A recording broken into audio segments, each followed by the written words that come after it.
Toto je tak nezodpovedné takýmto spôsobom tým poslancom robiť zle. Ťahnúť opasky, tak všetci v tejto republike. Nie vyčleniť poslancov. No, ľudia si uťahujú opasky, poslancom príde 200 eur navyše. Pozrite sa, aké sú platy niektorých ľudí.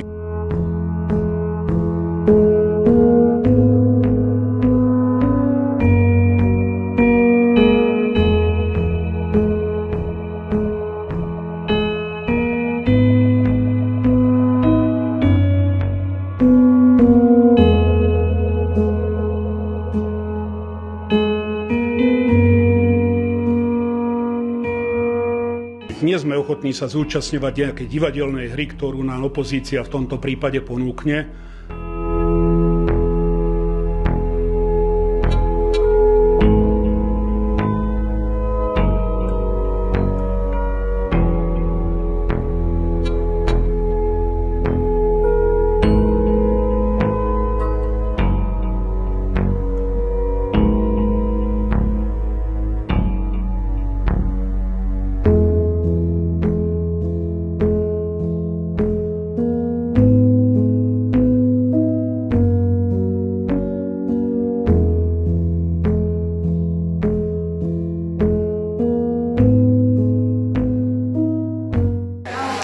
Každopádne ešte sme túto rozprávu neskončili, takže budeme o tom debatovať, ale hovorím, ja vidím problém v tom, že reálne my toho roku už tie platy zmraziť na tento rok nevieme, bohužiaľ.